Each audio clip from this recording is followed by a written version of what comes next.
Mandisa, Mashego, good evening. It's good to have you with us tonight. Hi, Tabo, how are you? It was exactly, 12 months ago when I last had this conversation with you, right? It feels like 20 years. It feels like 20 years. Well, listen, you're on your way out. You've been in corporate for 18 years. You're doing your PR thing. Yeah. You would have been comfortable there or otherwise pursue other entrepreneurial ventures that you would have otherwise gotten into. But you're being drawn back into politics. What is bringing you back? I really wanted a 2-year break. I think I mentioned that the last time. And then I was going to think about, what to do about not my political life, but the political life of the constituencies that, we serve in most cases, who are real, with real problems. They're not on a stage play, so they can't afford to watch us play games with their lives. And so many people actually engaged with me and said, look, if you leave politics genuinely, if you leave politics, you're going to demoralize so many women, young and old, black women, who probably thought that, and I didn't realize that this is what people thought, but who felt that somehow you were inspiring them one way or the other. And that really made me think, I thought, okay, let me talk with people. Let's have conversations. Abantu, sikhulume, sibonisane, and if there's something appealing, because I'm not ready to start something on my own with a new team, because you need at least 50 to 100 million rand just to get a party on the right level. Right. Where are you going to get that kind of money from, with COVID and everything? Yeah. And by the way, really condolences to all the journalists that have gone. Karima Brown being the latest. It's just so tragic and sad, and I'm glad to see you're fine. And we're going to talk about that. We're going to talk about our response to the pandemic and our health system and how it has endured. But let's talk about then exactly that, ABC. You're saying something interesting. You're saying there are others who approach you in a clandestine manner, right? In the back doors, others trying to arm wrestle you into what their offering is. But what makes you choose, firstly, one, to align with ABC because of their political ideology, but two, what is it exactly that they have been upfront about with you as to why they want you on board? Look, I mean, it was just a question of us talking about whether or not there was a meeting of the minds, because there's certain things I'm not negotiable on. The Afro-feminist agenda, which we now term as the Afrikaner womanist agenda, because there's a slight difference, because the feminist agenda tends to have a very Eurocentric or Western sort of feel to it, and then we can't differentiate it between our own social and economic setting as black women, African women in Africa. So those are one of the things that they were very amenable to. The founders of the ABC are really just a few men, really. Not necessarily because they wanted to pick themselves and isolate themselves and only, accord. Starting a party is a really difficult thing, and nobody really wants to come in right in the beginning. They all want to watch and see what happens and before they come in. So they were really people who I also thought, I had to have a conversation with them about how they come across. And I was a little bit worried. And by the way, they're not new into the space. As ABC, yes, they're new. But we know others come from NFP and the others come. The interim president, Philani Godfrey Mavundla, is actually one of the most admirable public representatives that this country ever produced, but nobody really talks about it much because I think. This gentleman was the first person to wear robes to council. I mean, I'm a overall. Yes. The first person to do that. Wow. Back when he was mayor, that must have been, I think, around 2010, 29, I don't know, leading up to whenever. Was the first public representative to actually say, you know what? I'm going to work. I don't want any councillor here in council majority of the time. We're just here to process stuff. Yeah. The work is on the ground. Rebuilt an entire town called Greytown, Umvoti. Rebuilt it and built houses through a municipal mandate. The things that we've always said, that a municipality actually is where everything happens. Local economic development was another area where we found each other on, because we are anti-globalization, essentially, economically.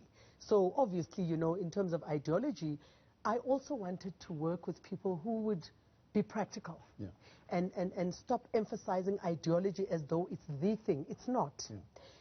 I can say to you I'm a socialist, I can say to you I'm a communist in terms of my ideological orientation, whatever I want to say to you, but I can go and turn around and do the complete opposite. Do you think we emphasize ideology too much? Too much, and necessarily so? Too much. We're a developmental continent.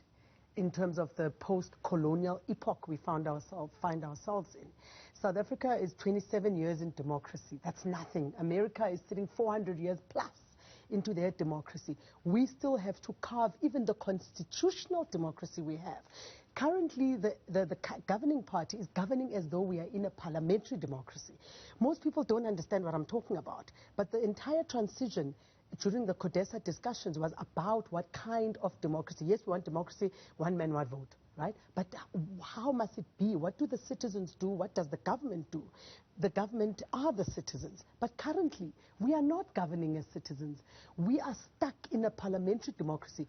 Budgets over the last year have been changed, shifted. People have gotten loans without our permission. 500 billion rands of a loan on top of 4 trillion rand that we currently owing. And the government is planning to service more. They spend 2 trillion rand servicing the 4 trillion rand debt. So we are really in 6 trillion rand debt. And when you consider that this debt calculation that Tito told you the other day, he's only calculating national government departments. Yeah. That's the scary. If you've ever worked anywhere in government or parastates halls, you know how scary this is. Parastates halls like Transnet, PRASA, ESCOM, SAA, Denel, I can go on and on. There's about, how many of them? I think 700 if I'm not. Yeah, so. Well, but the big ones. Others will tell you maybe that number is exaggerated, but they're about 700. No, that's it's what we're understated. Yeah. If you consider their debt, look what Tito said, and he thought he was being smart. He says, oh, we owe financial development institutions, governments, international governments, even multinational firms. We owe a lot of people a lot of money. I think and then he added the categories, right? Yeah. What you should ask him, please, okay, list each one of those categories into exactly who they are. The way I would do when I consolidate my personal debt. Nyapala, this bank, that bank, Tabo borrowed me 5,000 last month, now I owe him 6,000, who can see interest illegally. He's not even registered with the National Credit Regulator. I do that. You must know who you owe, how much you owe them, and for what. Most of the debt that the government took, and this is what we are saying as ABC, is done without our permission. That's a parliamentary democracy. Right. We are still stuck in an apartheid system. We just don't know it. Look at you already talking about government debt. I was building up to there. We're going to get there. We're still just talking about you and the ABC yes. and why they wanted you on board. Besides the fact that I'm a female, because all of you in South Africa, you do this to black women. You undermine us and you completely make us invisible by saying, we want a black woman on our board. I've been approached by people to serve on their boards. And I'm like, look, firstly, you know that if I serve on your board, I'm not going to be party to shareholder interests. Right.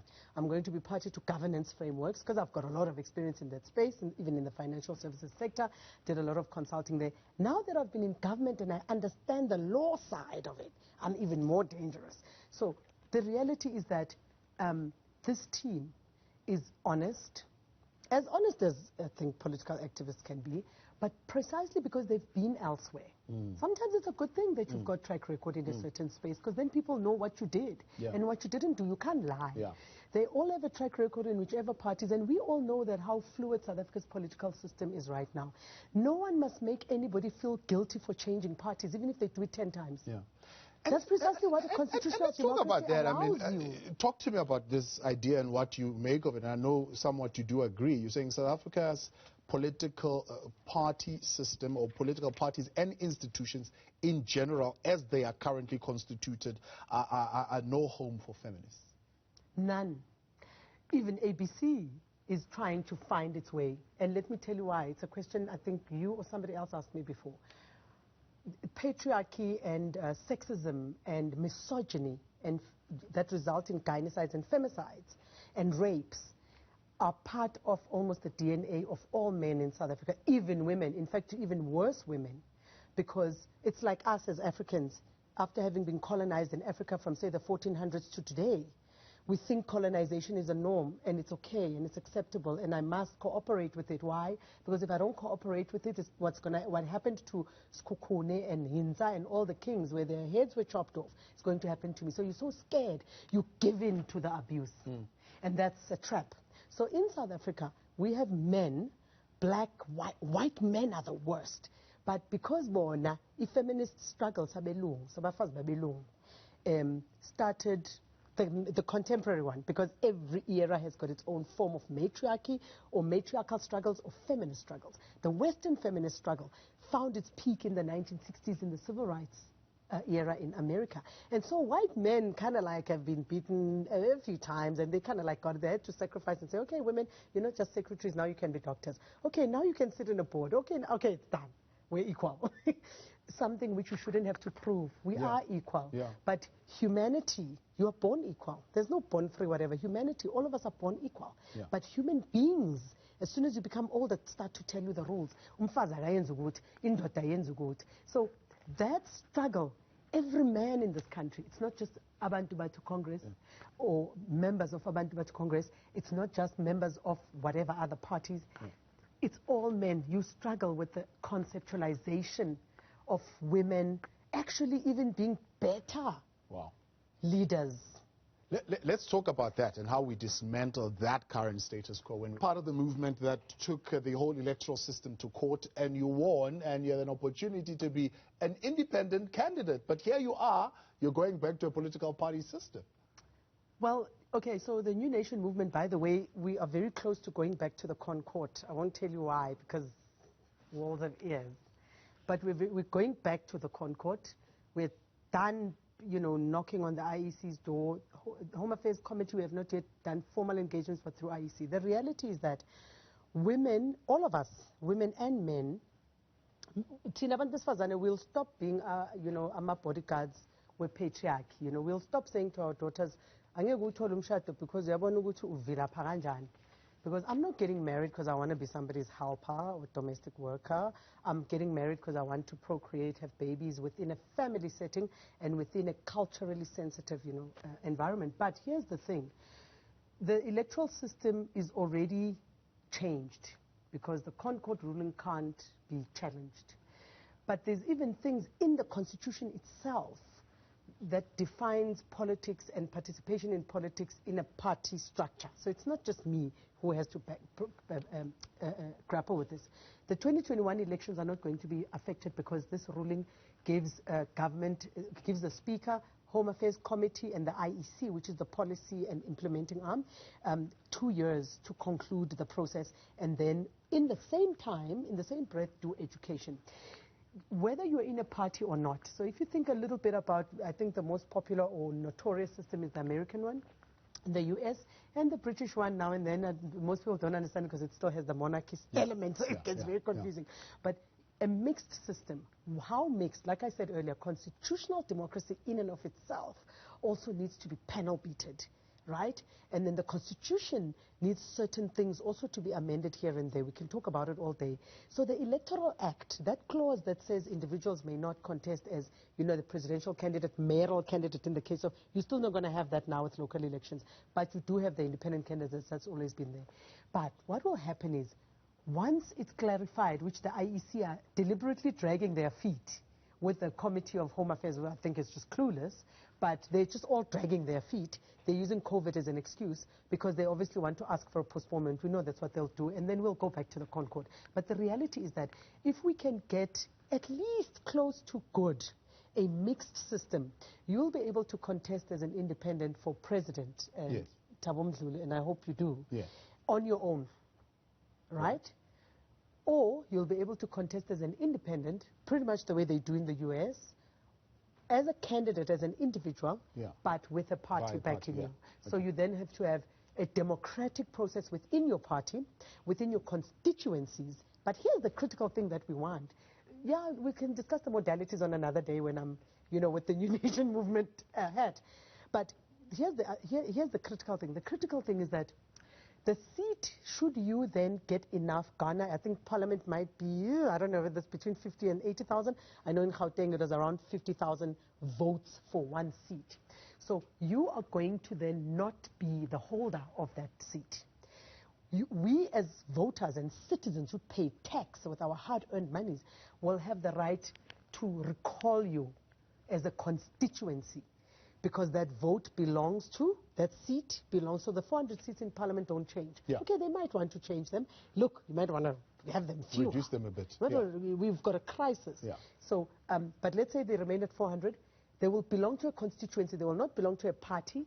nor will they belong to you as an individual, which means nobody can privatize the right to franchise. It's been privatized now, that is why we get abused. Then even further, it gets harnessed and it gets nurtured and abused in the executive powers of the people who are leading in political parties, who are always men, who are always toxic, who are always corrupt.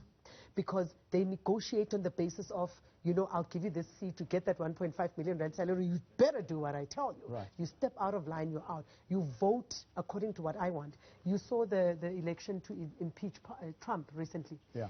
There were opposition, there were even independents, there were opposition MPs who are senators in the Republicans. Right. But they were not scared to openly vote. You know why? Yeah. Do you know why? There's nothing the Republicans can do. Nothing. Right. Because it's their constituency that put them there. And the law says, the Constitution of America guarantees that. That's what we want. It must guarantee the seat to you. Yonke le enye into eyenzakalayo now, which we all know. If you're not going to allow Mdluli to go and negotiate a tender, 2 billion with some ANC guy coming from an opposition for his cousin and his sister and his concubine, and loot us, then siyoksusa. Right? I've got decision-making power. We want that power to end, and it's going to end from 2024. But let's not be too romantic. South Africans will have to learn how it works. And that's the thing. South Africa is still very much attached to the political party system. But let's take some WhatsApp messages as well while we're at it, so that we can incorporate them into our conversation here tonight on 0721105584. This one is from Justice Ngwape in Polokwane, and Justice says, politics seems to be a field where leaders fail to commit to the promises they made to the people. He says, I'm happy that you're back in the politics representing women. What do you bring after a 2-year break, and why do you think women in politics, especially young women, are not yet empowered to lead but be treated somehow by male politicians? Do you still believe that we will see this government one day led by a female president? That's a lot. Let's just deal with those from Justice. We'll get some more. I came back to politics in less than a year, so I didn't have the 2-year break. I left in March 2020, and I'm back. Women in the political space are held back by the same things that hold them back in business, the same things that hold them back in corporate, the same things that hold them back even as SMMEs. Women are economic minorities. So, for instance, if you look at the voters' roll now, there are 15 million women. I mean, 55%, right? Yeah. Not 15, forget the 55% are females. Yes. And over 90% of that are black females, or I'm guessing. But that does not translate. So someone else will bamboozle you and say, that's political power. No, it's not.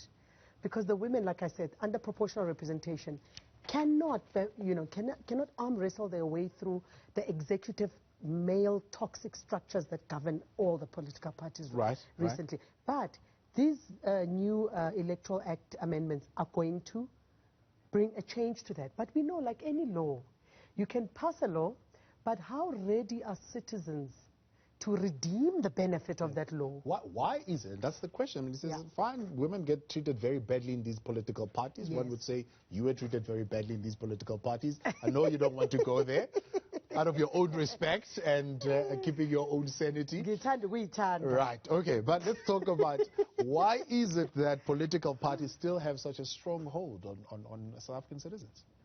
Well, because of proportional representation. Citizens have no choice. Even the Constitution talks about that you have a right to participate in politics through a political party because you can join any party of your choice. But if you don't want any party, what do you do? And there are many people like that. And you see it's indicative in the voters' roll when there's about 26, 27 million people registered, but 18 million show up to vote. Where's the 10 million? Yeah. They're not dead because the voters' roll tells you. It starts with the people who are late. So they're alive, and they're definitely over 18. It will even be more scary if you look at the ones who have not voted since '94 but are registered and still alive.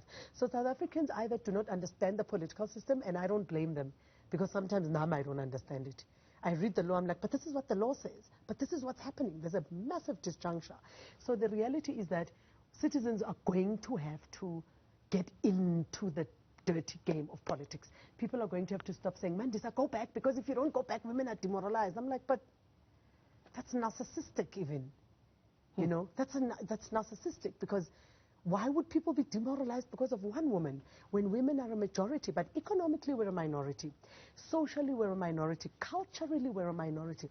Our African cultural value systems have been so bastardized that men think it's okay to say that a woman's role is A, B, C, D. First things first, I do not take kindly to a man telling me what my role is. Sit down, keep quiet, and decide what your role in society is. Because right now, the people who are causing us all the problems are men. Whether it's in corporate, in NGO spaces, in government, it's them. In political parties, everywhere it's men. It's men who are looting, and then they invite women to loot with them. It's men who are raping. It's men who are killing. Yeah. It's men who are causing wars. It's men who are killing and beheading people in the northern parts of Mozambique. It's men who, all the horrible things you can imagine on earth, it's men who are doing it. When are we going to have a woman president? When South Africans decide they want a woman president, but when they have a candidate that they can believe that, okay, we think this person is competent, right? Because you must also understand that the proportional representation thing makes all of us believe that a political party is the end-all and the be-all, right? But once people start to understand that I can actually pick someone as an individual, but the Constitution must also empower that individual to say you can pick your own cabinet, you can pick your own, you know, up to a certain point, and guarantee those liberties, right? But South Africans are the ones, citizens, who need to become harder in terms of demanding accountability, in terms of redeeming their right. Remember, we have a right to have you account, because it's our money and it's our future. Talking about our money, let's talk about that. I mean, you mentioned corruption, looting a couple of times so far. Yeah. You said one of your policy propositions is that anyone accused of corruption or who is facing a court case on corruption charge will automatically be suspended until they've been cleared. How difficult is that going to be? Because, I mean, it's proven to be quite difficult with a ruling party right now. They are going back and forth on the step-aside rule on its own, never mind anything else. I mean, in principle, if it's a member of your political party, I suppose it's much easier to suspend them. But what happens when those people are now employed in government? Because now you've got labor relations rules that come into play. Look, if you're a public representative, you are not an employee. You do not enjoy any protection from the Labor Relations Act or any other labor act, because it's not just the LRA. There's the Basic Conditions of Employment Act and many others. Yeah. You're not an employee. So you're saying the president is just making an excuse, because he says, well, we can't really get rid of people because we'll find ourselves in trouble with the labor courts in this country. You South Africans have ANC. You've spoiled them to, you know, to believe that they can tell you whatever they tell you and it's okay. A public representative, a councillor, an MEC, a minister, an MP, an MPL, all of them are not employees. They expressly do not enjoy the right of being an employee. Therefore, it's between you and your party's constitution, which needs to align with the constitution of the country. All constitutions must align with the constitution of the country. Look, corruption in South Africa is almost like corruption in Nigeria now. The only difference is that we have not yet taken the correct decision to boycott paying taxes, because you can't keep wasting my money and I remain powerless. So if we remove a councillor or an MPL or an MP of the APC when we have seats in councils and wherever else, right, for being, firstly we have to be convinced, I would imagine the organization would have to be convinced and the disciplinary processes would have to follow suit, but they would have to be convinced that there's some kind of prima facie case. But secondly, who's more important, me or the citizens? It's the citizens. So because corruption is so endemic and it's societal now, because the people who pay the bribes and the people who receive the bribes are together in on it, and even the beneficiaries. You'll hear somebody telling you, "Hi, as long as ngiyithola." So it's endemic. That tells you that we're hell in terms of corruption. So there's no court. You know, courts also work with what's currently happening in society. They look at what's currently, you know, prevalent. So there's no court that will say, no, you are unfair to remove this person. They will look at the situation we have. They will consider the country and the dire state of, listen, currently, we talked about I want to make a practical example. We talked about the debt, which is sitting at 4 trillion only for national government departments, excluding national entities, excluding provincial government departments, which are the most rogue units in government. They loot like you can't believe. here in Gauteng, they loot shem. Majority of that 132 or 50 billion budget they have, 60% goes to salaries, the other 40% is for comrades and friends and concubines. So the amount of money that you are losing by the second in South Africa, you cannot afford to be soft on corruption. I would even say death penalty for corruption. You know, I can say it now. That's one of the things we want. She can say, I mean, the other things that she can say now is we are in hell. Trust Mandisa Mashego to say things like that. Director of the Presidency at the Abantu Congress, Mandisa Mashego, still staying with us. You are joining the conversation as well on Twitter at Newzroom 405. WhatsApp your questions and comments. We'll get to those in a moment. 072 110 5584. We're back in a moment.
Happening now on Newzroom Afrika, Channel 405 is your news feed. Late night in conversation with the Director of the Presidency at the Abantu Congress, Mandisa Mashego, joining us tonight here in the studio. You, of course, are sending us your thoughts on Twitter as well as on WhatsApp. And that's where we begin. Let's go straight there right now to get a sense of what you would like to say tonight. Bariachi is in Enkomani, saying, I'm happy to see some of the EFF individuals leave the party and join new political homes that will enable them to prove their strengths outside of the EFF. This one from Nati Ngwenya in Tonga, saying, Mandisa is a very brilliant and fearless woman. I admire her a lot. She's very straightforward. I was so heartbroken when she left the EFF. I was so heartbroken. But yeah, politics is politics. Otherwise, I miss her and I love her. So much love tonight on WhatsApp. So let's talk, Mandisa, then about the whole issue of the debt. And I saw you commenting to some article that was written and you thought it was brilliantly articulating what the position is. South Africa has accumulated this huge debt, and from what we're hearing, they are now considering taking the pension funds and investing them in something, infrastructure, whatever, to help us navigate this particular quagmire. I mean, what do you think of that approach? So my mother is going to withdraw her pension fund if it's stuck anywhere where government can get it. Fortunately, she's got a private pension fund because she's never worked for government. The reality, Thabo, on a very serious note, is that we owe 4 trillion rand. But if you consider all the others, it's probably 10 trillion. Currently, it costs us 2 trillion a year to pay the cost of paying debt. Yeah. There's a fancy term they use for it. Yeah. Basically, your interest, your surcharges, and everything. Yeah. That means every year you're paying 2 trillion towards debt payment. But government says its revenue now, its expenditure is forecast at 2 trillion, right? But they only collect 3 trillion. Think about it. So there's a shortfall. No, we are being lied to. Like, it's mathematics. I always say, you know, the 30%ers and the Abantu education thing, it's a crisis. If you didn't do Pythagoras or basic mathematics, not mathematics literacy, that's not maths, you'll understand that if you're collecting 3 trillion a year, yeah, well, all your income, your revenue, yeah, is 3 trillion. Yeah. You're spending 2 trillion on a debt. Year paying debt. Yeah. You haven't paid salaries, which takes up 60% of your budget. Just think about it logically. Yeah. So what's 60% of 3? Maybe 1.7. 1.8, yeah. So let's say 1.7 trillion goes to salaries, which it does. Yeah, then it does. It's a reality. Then the kitty is empty. Nah? So 1.7 is salaries. No, if you look expose amanga. 1.7 is salaries. Yeah. Out of 3 trillion. Yeah. I'm assuming their revenue is 3 trillion. Masondo must clarify you. Yeah. And then 2 trillion goes to paying debt. Okay? Right. So now you've spent 3.7 trillion on something you can't do anything about. Or you can do something about the payroll bill. But anyway, here in Gauteng, for instance, Banyaza is leading schools that don't exist. I still am going to Zondo Commission with that because I've got information about it. They don't exist. Ghost schools with ghost staff, everything to feed some comrades. I can't tell you their names now because I'll be sued. But yeah, I think if he doesn't know about it, Panyaza, he'll find out about it soon. But I have a suspicion he might know about it, maybe just doesn't understand it on the balance sheet or on the management accounts. So you're spending 3.7 trillion paying salaries and debt. But you're telling us you're going to spend 2 trillion rand. No, how much did they say? They're going to spend, yeah, about 2 trillion on expenditure. Yes. What is expenditure? You can't use language like that for us. We are smarter now. It's not 1994, right? So this is what we are saying as Abantu Batho. This is a non-starter. We need to stop talking about the ANC. They're a waste of time. But suddenly a child who becomes so deeply involved in drugs, I end up in the streets. What do?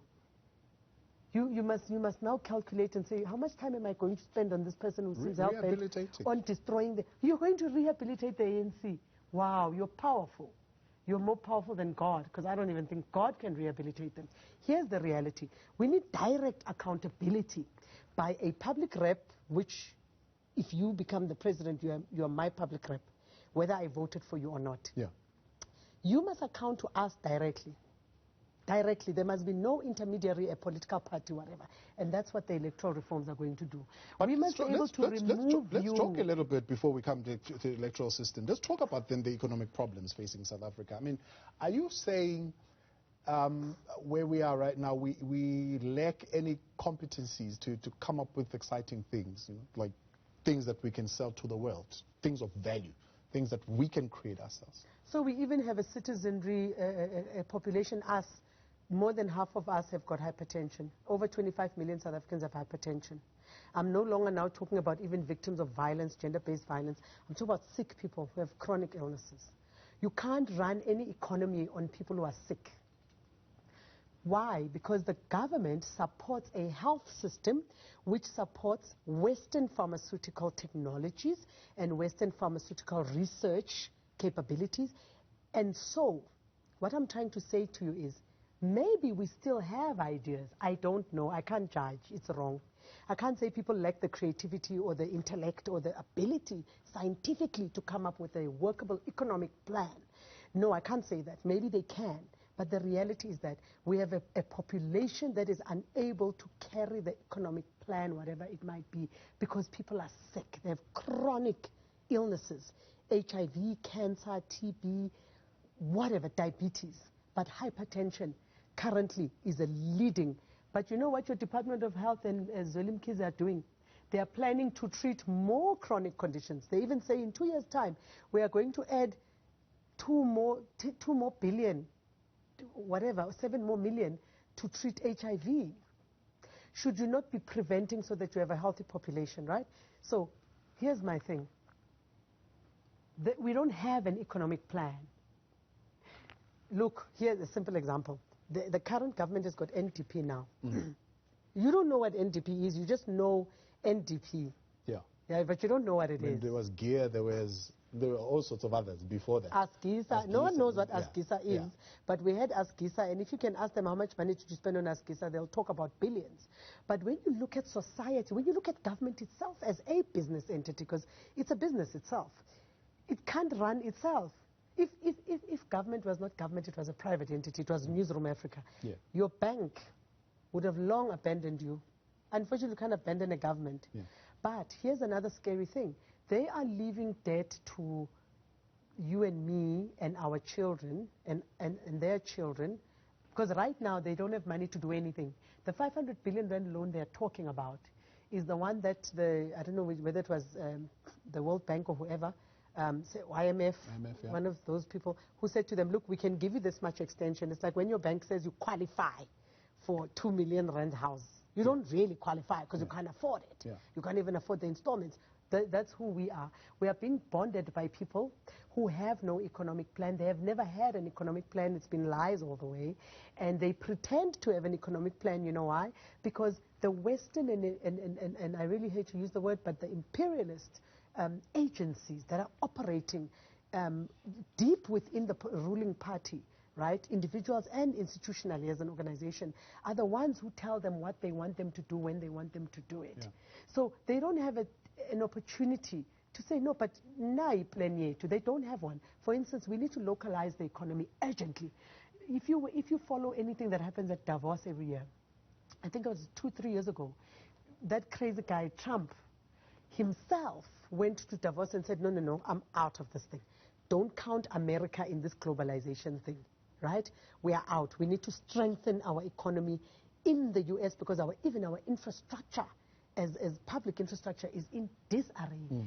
And because the economy is not giving us what it used to give us in the 70s before we outsourced everything to China and the East generally.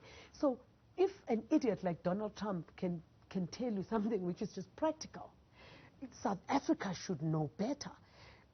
Not only do we have an opportunity, Thabo, to localize this economy urgently, we have an opportunity to say to the 8 functional economies in Africa, listen, let's do our own thing, but Atomeka infrastructure.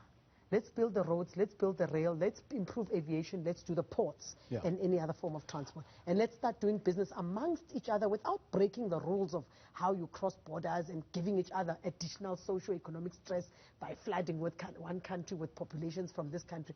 Let's move around, but in a productive way this time. Let's do business. But let's tighten our financial governance. And we need the AU for that. So we as Abantu, because we believe in bringing indigenous leadership closer as well to government, so that we can, the underdevelopment that is in Venda, in Guandebele, I still call them that because they haven't got... We were watching a headline just now of schools in Umtata that have not been fixed in 4 months, that were obliterated by the storm. Do you think they knew about them before you broadcast that? Well, I'm sure they did. Yeah, you have a lot more faith in the MECs of these well, I mean, it would be scary if they didn't, actually. I just think probably they do. They just either stole all the money that needs to fix them. But this is the problem. Or they're just citizens in not South doing Africa anything have got cognitive dissonance. You know when you're confronted with the truth, but it's so truthful that you're scared of it. Yeah. You know your husband is cheating on you, right? You know it. You know he's cheating on you. Yeah. Then you catch him, but he hasn't seen you catch him. Then you have an opportunity to say, I'm going to just pretend like I didn't see it because I want to hold on to my marriage. That's cognitive dissonance. When you can't accept the truth because it's so cold. Here's the truth. These people are not interested. Did you see that 2 billion rands of Eskom money, our money by the way, was looted at Eskom over the last 3 years by employees, obviously colluding with executives and the politicians. Right. Limpo, what's this? Mpumalanga. Yeah. 15 billion rand. But this is a yearly story. And then you tell me that you believe that the MEC in the Eastern Cape knew that schools were destroyed. They don't care. If they cared, they would have done what is needed long ago. I just came from Northwest now. A few weeks ago, I was in Mononono, where a private security company was shooting the community because they want to mine forcefully. Department of Minerals and Energy, whatever they call them, Gwede's department, they have a law that says if they are not doing it the right way in terms of mining, or they're not implementing SLPs, etc., just remove the mining license. You don't even need notice. Yeah. No. They're throwing a blind eye. They're pretending like they can't see it. They're basically subjecting us now to conditions in the DRC, in the mining space. At Kolobeni, it's happening. Yeah. It's happening at Pondweni. Umamchangase was killed with huge guns. The president of this country has said nothing. Nothing. He doesn't even care. So let me tell you, they literally don't care. And the more you believe that it's not possible that the government, they wouldn't know that so many schools are destitute, what do you think is their interest, is their priority? Would we have the amount of number of people who are on drugs on the streets if they had an interest? Would we have the number of children who don't reach matric and the government doesn't know how many they are? Yeah. Well, Let's take one more question, then we'll wrap it up. What is your attitude towards South African commercial banks as far as they exploit their clients on service charges and other debt-related charges, especially the poor? From Mutobi in Ormond. I suppose Mutobi knows your background in financial services. That's a good question. Look, the other thing is that you have the Competition Commission. Yeah. You have the National Credit Regulator, right? You have the Financial Services Board. It's called something else now. Yeah. Pardon, I'm old. And then you have various regulatory institutions in the financial sector. We're a population of 50, 60 million people. We are nothing. We are nobody. If you're a CEO of Financial Services Board, you should know what's happening with every bank every day, how many customers are being affected.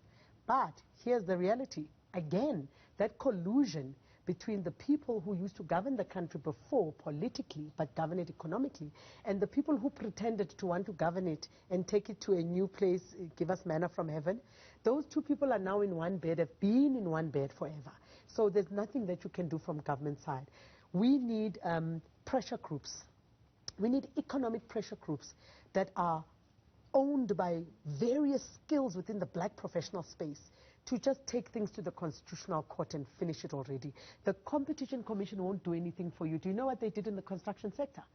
Well, they colluded it seems, with the big five. I mean, maybe you've got the evidence for it. I got the evidence for it. You must come and give us that evidence. Yes, yes. Actually, yeah. I think if you can, yeah, let's talk about it. But it's a very sad situation.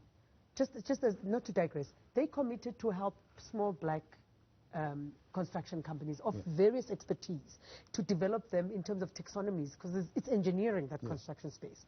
And if you don't specialize in building, if you can build a bridge through a mountain or cut through a mountain, you can't do construction and engineering, forget it.